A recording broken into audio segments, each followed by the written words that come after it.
Hi guys, welcome to my channel Lush Gardener. I hope you guys are fine and are safe. In today's video we are talking about a very beautiful succulent called as Echeveria Chrissy and Ryan. Now Chrissy and Ryan is an hybrid succulent. I'll put the information, the parentage on the screen. Now it is the one of the parentage of this succulent is Echeveria prolifica, and that's how you notice all of these offsets. These are because of one of the parentage, which is Echeveria prolifica. Now because Echeveria prolifica has a very light color, and if you're wondering where these colors come from, and these colors tend to come from the second parent. So absolutely beautiful selection of specimens, due to which we get this beautiful succulent called as Echeveria Chrissy and Ryan. Now talking about the care requirements, it's pretty simple. Because we all know Echeveria prolifica is also a very simple to grow succulents, as well as the setosa as well. Both of these varieties are a very hardy succulents to grow. So even this kind of variety, which is an hybrid, but still Chrissy and Ryan is a very easy to care succulent, even though it is an hybrid. Now talking about the soil requirement, the soil has to be loose, porous, well draining. Ensure that the soil is completely bone dry before you go ahead and water the succulent. If you are a person who is worried about overwatering your succulents, then you can wait for some time until you tend to see the lower leaves which tend to get wrinkles, which means the succulent is thirsty and it is time to have some water. It tends to grow really prolific, like the name, one of the parent name, prolifica. It tends to put out a lot of these pups.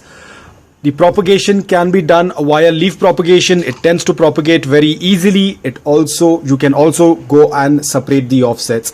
I can go ahead and separate these offsets because they have reached a decent size, but I do not want to separate because they tend to look really beautiful in a clump like this.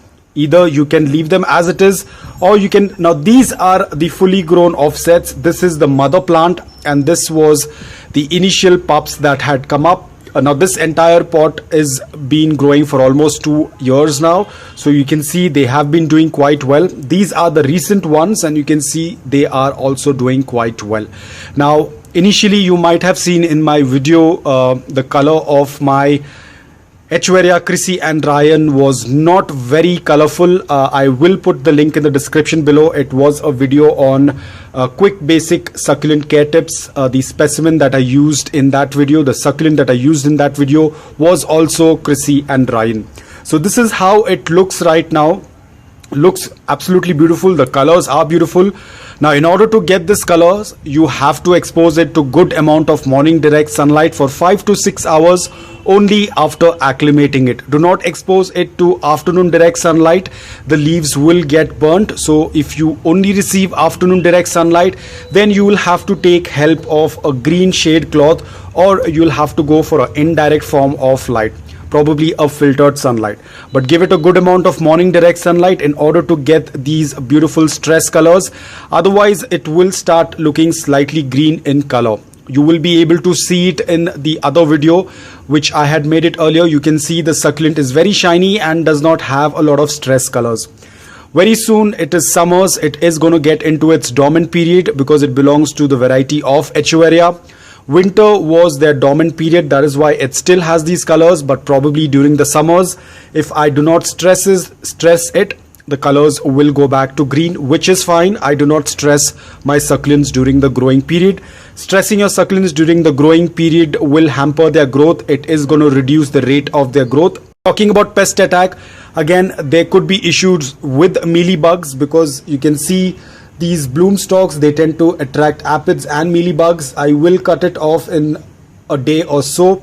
Apart from that, because they tend to grow in clump, it's very easy for the mealybugs to hide in them. So you need to be vigilant and check and follow a proper watering schedule, and you will have to use whatever solution you have been using for your succulents. But please do not spray anything on the succulents. Ensure that you're either using you're doing it either manually, like how I tend to just brush it off, or whenever I tend to see if there are any mealybugs in between, I probably use a Q-tip with a little bit of the hand sanitizer, and I just touch their back.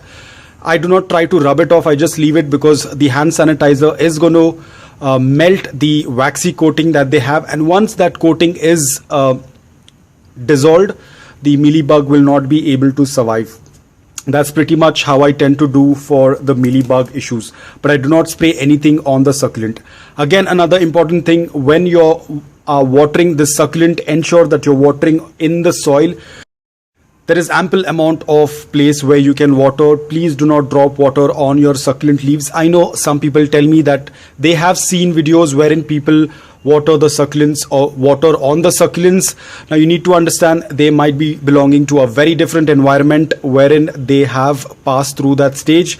Especially for people who are from a very warm and humid environment or from a tropical environment, watering on the succulent will give a high chance, or there is a very higher chance of your succulents having a crown rot or fungal growth, especially for people who are from subtropical or tropical environment.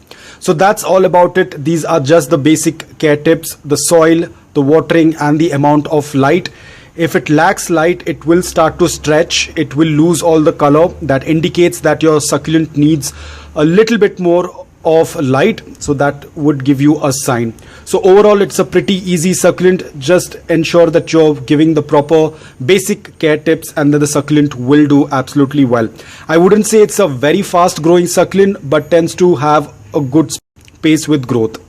So guys, I hope that this video was helpful to you. If it was, please hit the like button.